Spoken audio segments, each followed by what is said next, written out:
Welcome, everyone. Thank you so much for joining us today for the Proactive Grocer webinar.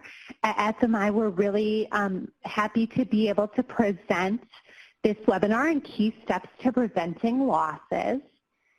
For those of you who aren't familiar, FMI is the Food Industry Association. FMI works with and on behalf of the entire industry to advance a safer, healthier, and more efficient consumer food supply. And we're proud to bring together a wide range of members across the value chain, from retailers to consumers to producers. FMI is the champion for the food industry and the issues that make a difference to our members' fundamental mission of feeding and enriching society. Today, I do want to share with you that this presentation and any opinions expressed therein are not created, sponsored, or endorsed by the Food Marketing Institute, and we do take FMI antitrust compliance very seriously. So it's our policy to comply in all respects with antitrust laws. All participants in FMI meetings and events are expected to comply with applicable antitrust and competition laws and avoid discussions of sensitive topics that can create antitrust concerns. If you ever have questions or concerns about FMI antitrust compliance, please reach out to myself or any other FMI staff member. And with that, I'm so pleased to hand the presentation over to our presenters today from PRGX, who are going to share about how you can be a more proactive grocer and some key steps you can take to prevent losses. All right. Thank you, Angeline. We certainly value our partnership with FMI and appreciate the opportunity to have this discussion today. And we really, really appreciate everybody taking time out of their schedule to join this discussion. The objective of today's webinar is to share observations from our experience in the industry, discuss the trends we are seeing, the implications of these trends, and some best practices that are being adopted as a result.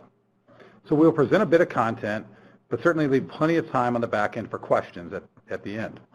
So if you have any questions, please submit them in the questions pane you see on your screen, and then we will address those and answer those questions to the extent we can at the conclusion of the presentation. In support of our discussion today, I think it's appropriate to do some introductions. My name is Mark Kilgore, and I am the Global Client Development Leader for PRGX. I've been with PRGX for just over 10 years, and prior to that, I served clients in a management consulting capacity. With me today are Amy Andrade and Brad Royer. Amy is a Global Account Executive at PRGX and has been supporting clients in the retail industry for 23 years. Brad is the leader of our Grocery Center of Excellence in Nashville, Tennessee, and he has been with PRGX for 25 years.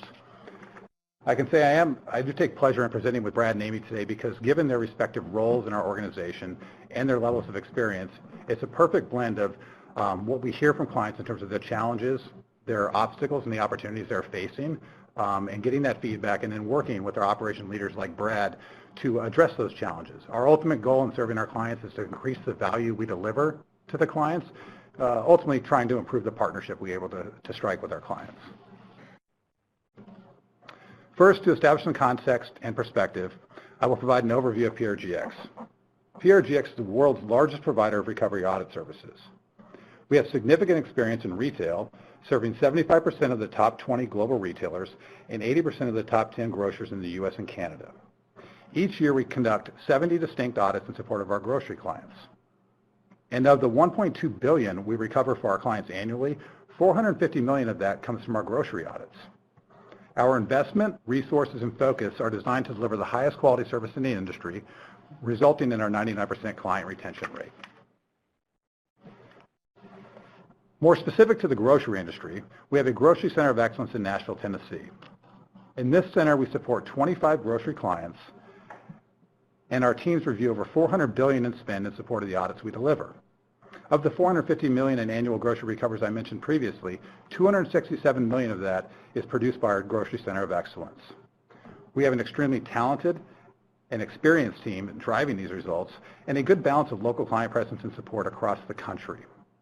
No, we don't say this to be boastful, rather to let you know that the observation and insights we share are informed by this experience.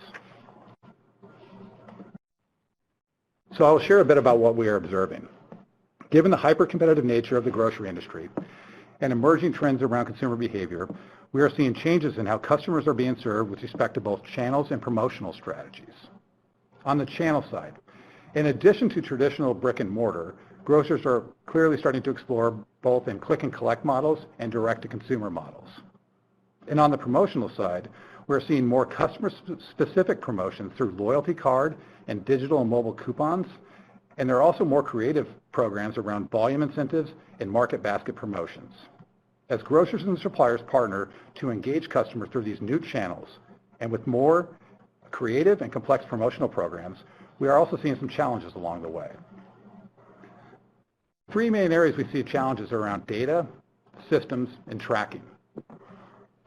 So one area we see challenges is around data, both with respect to the volumes of data and the complexity of that data. And then the next is on the system side. From our experience, it's not seeing the systems that are in place today can keep up with the pace of change on the data side. So as a result, we are seeing more and more workarounds take place and manual intervention required just to run the business. And as a result of that, the tracking processes may be inadequate, resulting in issues in the downstream billing process. And with those challenges in place, we typically get questions from our clients. And some of the three main questions we get are as follows. First is, how do I track and validate these more complex funding models? Second is, with these new promotional strategies, how do I ensure ongoing visibility into promotional funding? And finally, and arguably the most important question, how do I stop these errors from occurring so that I can get the money back in the cost of goods sold? In terms of our answers to these questions, I will now turn the call over to Amy Andrade. Amy? Thanks, Mark. So with the advent of these new promotional funding strategies that Mark referenced, such as the multi-vendor or the market basket promotions, some of the common questions we hear from our grocery clients are around how they can ensure accurate tracking, validating, and ultimately the correct billing of these new and more complex promotional funding models. The main challenges we see grocers having to address are that, number one, it's difficult to collect the data and information to track the funding because it's spread across multiple systems and many different departments. And also, most systems weren't set up to handle complex types of funding models that we're seeing now, particularly the customer-specific promotions. So we see grocers trying to create workarounds to address these challenges. Ultimately, the risks are the grocer doesn't receive the funding that was agreed upon with the vendor because it isn't entered into the system properly, or the billings aren't processed accurately, so the funding opportunity is missed in part or in its entirety, or it's recovered in the post-audit process down the road. So in light of these risks, our recommended best practice for grocers is to map out exactly where the breakdown is occurring and then collect the relevant data and validate it against the deals or promotional contracts down to the item level. Another question we're hearing from our grocery clients today is related to the evolving complex promotional environment, is how they can ensure accurate and ongoing visibility into the true effectiveness of these new types of funding. The challenge is, now that the funding can be applied down to the consumer level, we see grocers struggling with getting an accurate and comprehensive picture. So the risks to this are that it's very difficult for grocers to see if the funding aligns with their expectations. They're unable to see how the new promotional strategies are impacting margins, and it's difficult to get transparency in funding levels or when it shifts between one type of funding vehicle to another. So our recommendation to our grocery clients is to address this by implementing a process to identify, track, and report on vendor funding and true net margins down to the item level. We see some grocers making some progress, but it hasn't really solved the root problem. So Brad, given your experience leading our Grocery Center of Excellence, I know you're working with grocers to address these challenges up front. Can you share more about what you're seeing out there? Sure, thanks Amy. Well, as Mark mentioned earlier, our clients are telling us that it's great that we're recovering all this money for us, but what we really want is to fix the process so the errors don't occur. The other thing we'd really like too is could we bring that post-audit money back into the cost of goods where it belongs. So this slide illustrates the current landscape of the promotional process. Promotions are negotiated, contracts are finalized, performance occurs, billings are completed, and then there's a recovery audit function that occurs 6 to 24 months after the fact. Because the audit occurs significantly after the fact, it does create quite a bit of downstream costs for both the retailer and the suppliers, not to mention the frustration in having to get backup for old deductions and wondering why this deduction was taken, etc. Because the audit occurs significantly after the fact, it does create a lot of frustration and costs. So first, opportunity costs. The recoveries do not get into the cost of goods, so the promotional effectiveness may not be accurate due to inaccurate margins. Some of the downstream costs that recovery audit deductions incur include correspondence, backup requests, meetings, research, processing, accounting, etc., not only for the retailer but also the supplier. It creates difficulties for suppliers in how they manage their current year promotional funding as well. So due to the age of the deductions, it creates difficulty in pulling backup or gathering history due to turnover or archiving time limits. But the bottom line is it adds costs to both the retailer and the supplier. In order to address some of these issues, recovery audit space has evolved. Acceleration has been a big component of this evolution, where in some cases audits are completed within 30 days of the transaction. It delivers better insights and reporting, and have helped retailers identify root causes that has helped them in closing the gaps. But even with all these changes, there continues to be errors, and recoveries and costs still burden the process. So in order to address the true core desire of stopping these errors before they occur, recovery audit is in a time of transformation. By using technology and the recovery audit process, we are now moving to a monitoring, identifying, and correcting process ahead of the performance to eliminate the majority of the errors. So across our grocery client base, we see these common types of errors. Performance-based are typically the largest area, but we do have reclamation, flat funding, non-compliance, freight and logistic issues, billing errors, receiving errors. But when we look at grocery, most of the recoveries occur in the top 4 areas. And they're generally around promotional contracts and performance. And that accounts for about 60% of the errors that we see. So why does this occur? Well, grocery is a high-volume, fast-paced environment with a focus on driving sales. There are thousands of contracts negotiated and implemented every year, and things just get missed. Hey, Brad, quick question for you on that. In terms of what we think we can prevent and what we feel strongly we can prevent. Can you speak a little bit on the areas that we can prevent and some of the reasons why we can't prevent, say, 80 to 90% of the recoveries? Sure. So any type of error that occurs at a transactional level in terms of receipt or payment, obviously those errors can't be prevented because it's when they happen, I guess. But some of the errors around the performance where they're setting up contracts and sales plans, it does provide an opportunity to identify those inconsistencies and get those fixed prior to the performance going into effect. Mm-hmm. All right, thank you. So some of these areas in around the promotional arena and recoveries are omitted items. So these are family items or missed items in the contract. This could occur, for instance, if a new flavor is introduced and there are contracts in place at the time that do not get updated with the new item. It could be that the item was just omitted from the contract initially. The other area that we see are missing deals. So this can occur if there's a last-minute change or a cancellation of a contract, but the promotion does not get stopped and the performance does occur. Date misalignments, where the contract dates for the allowance are not in alignment with the actual performance. This could happen if an ad gets moved a week and the contract doesn't go back and get updated, or the dates can be moved to cover a holiday weekend. All kinds of issues can cause a misalignment of contract dates. And then lastly, funding gaps, where the funding did not support the performance price point.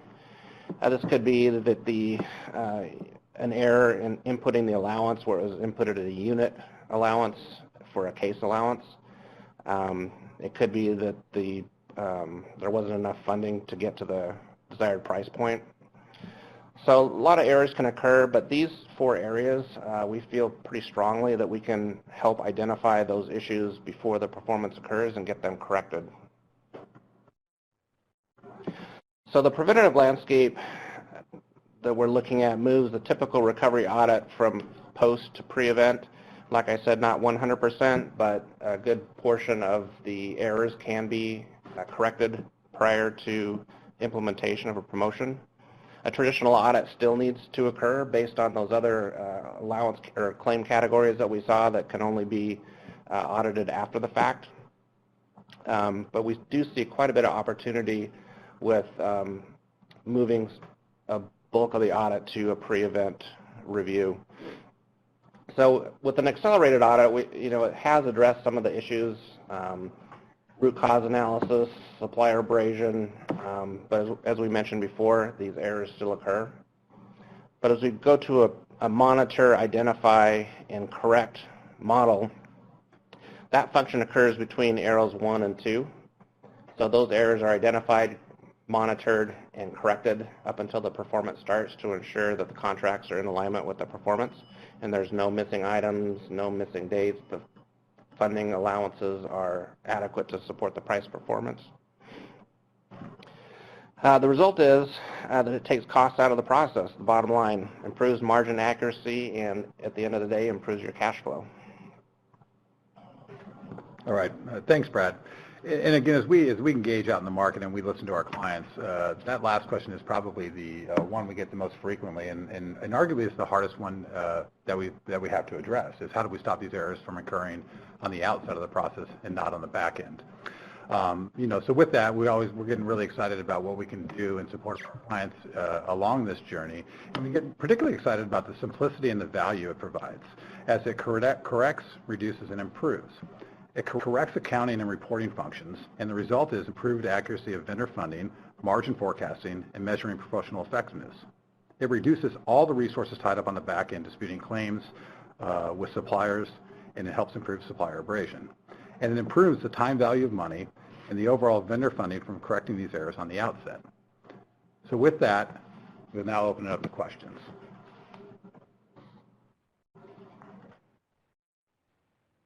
And we'll give everybody a minute to get some questions coming in. So just look.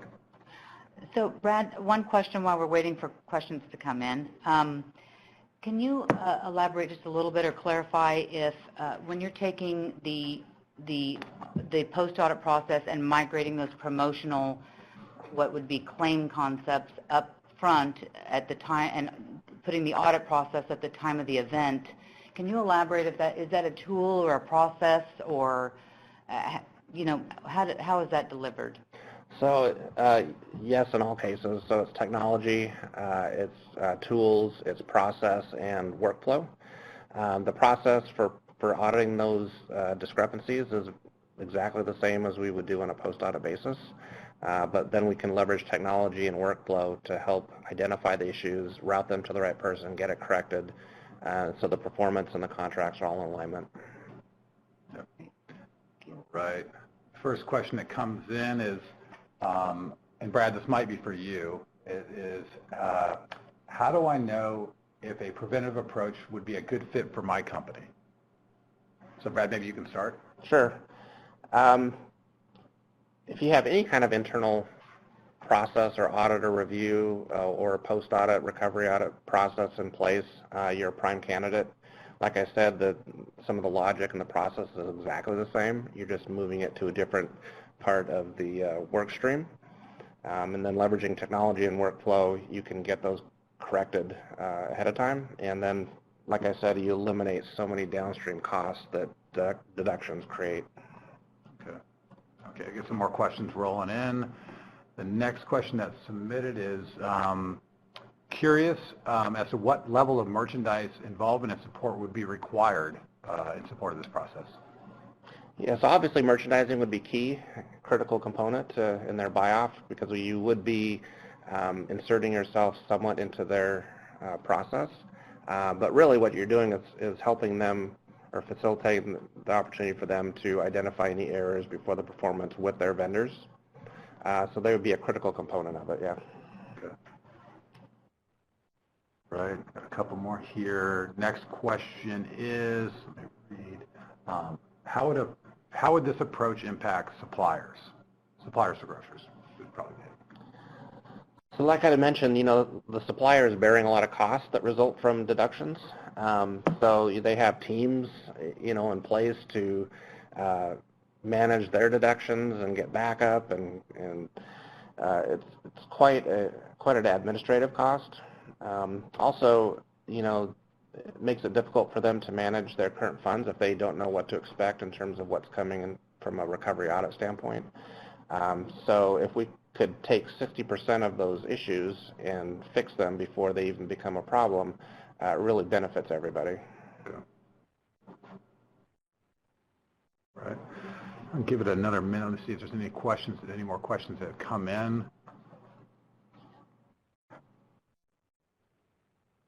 Not seeing. Yeah. We had a few, and then Angela, unless you're seeing it on your end, we're not seeing any more on ours.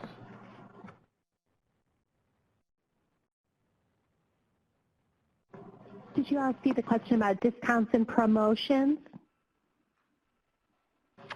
I did not see that. Can you, Angela, if you have it, could you maybe restate it? Because I'm not able to see that one. Can you say whether percentage discounts and promos are more problematic in the overall auditing process to identify and remedy?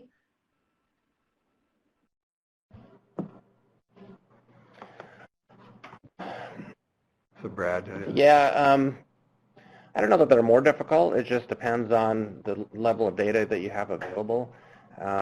Certainly the high volume of those short-term promotions, whether they're discounts or promotions, do create more opportunity just because of the volume and the fast pace of merchandising and the suppliers trying to drive sales.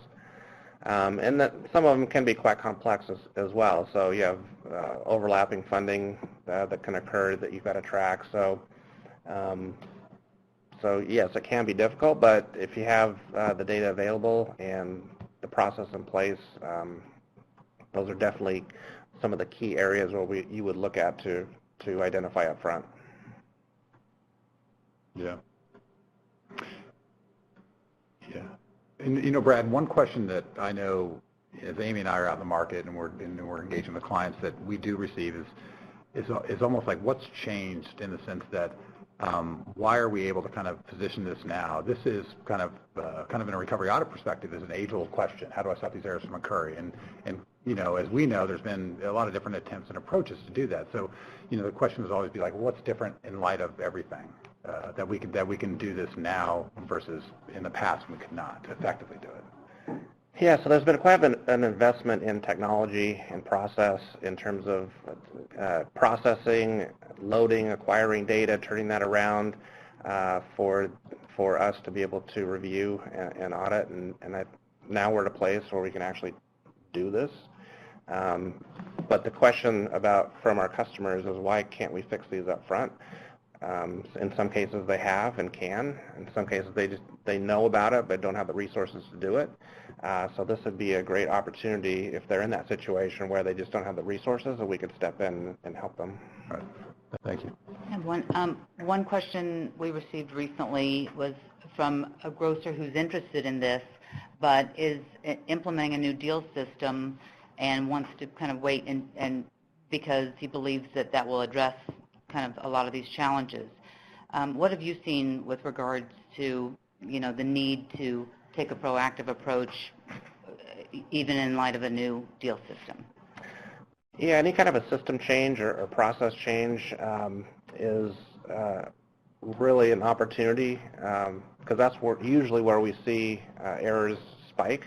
They may eventually go down, but anytime you implement a new system, you're going to have those changes and things that happen that you weren't expecting, and so things can leak through the cracks more than just normal state. But putting in a new deal system, I don't think we've ever seen a perfect deal system that just has no errors anymore. So there are always going to be errors, and then really it's the perfect time if they are changing. Just insert us into that process, and we can be a stopgap during that transition or system change to not only get those corrected, but give feedback on root cause and what's actually happening. Thanks. There was another question that came in about shrink, and what do we see around shrink, and as that pertains to eliminating errors. So I know we have a lens of recovery audit as we think about shrink. So Brad, maybe can you talk about from an audit perspective what we might probe into, but knowing that from a subject matter expertise perspective, we are at PRGX are not experts in the area of shrink, but we kind of touch around the edges a bit from an audit perspective. Sure, we do review and do pre-audits and billing on reclamation, make sure that all the items that are expecting reclaims to be billed were. We have a lot of cases where, items go as unknown, so they end up never getting billed. We check that. On the other side, we also validate unsaleable allowances to make sure that all those allowances were received accurately. We can even do comparisons between what you're receiving on an unsaleable allowance compared to what your actual return costs were, which helps in the negotiation. If you are going into a vendor meeting and you're going to be negotiating saleable allowances, you'll have you'll have facts based on knowing what your actual costs are. A lot of our clients have to depend on the vendor telling them that, but this puts the power in the hands of the merchandiser. Maybe ask Angeline if there's any more questions that you've seen, Angeline, that we haven't seen. I think that's all I see, but we will give it another, if anybody's typing away, go ahead and type in the chat or the Q&A box if you have any questions. I do want to let everyone who's here know that you will get the recording of this webinar. You'll get an email by Monday with a link to access the recording. Also, if you're interested in FMI's Financial Executives Conference, we actually have a link in the links to web pages box right on your screen where you can go to learn more about that. And we also have links to some of our recent blog articles about productivity and payments in the grocery industry, and we hope you will check those out as well. Thanks, Angeline. And I don't see any more questions coming through, so if some come, we'll address it, but I just wanted to take a moment to thank everybody who joined the call today. We certainly understand everybody is extremely busy, always, and for you to spend a half an hour with us discussing, some of our observations and recommendations from what we see in the grocery industry, we certainly really appreciate that time that you spent with us today. And moving forward, please don't hesitate to reach out. I'm sure Angeline will share all the information for this, but please reach out if you had any questions that we weren't able to get to today. If you have any questions or clarifications about the ones we answered, or just anything in general, please reach out and let us know, and we would be more than happy to spend some time with you and explore this in much greater detail if that makes sense for you. With that, Angeline, I can turn it over to you. Thank you all so much for joining us today. We really appreciate your interest in FMI webinars. As you said, you will get a follow-up email with information on how to access the recording, and definitely let us know if there are any other topics you'd love to learn more about. Thank you so much for joining us, and have a wonderful rest of your day.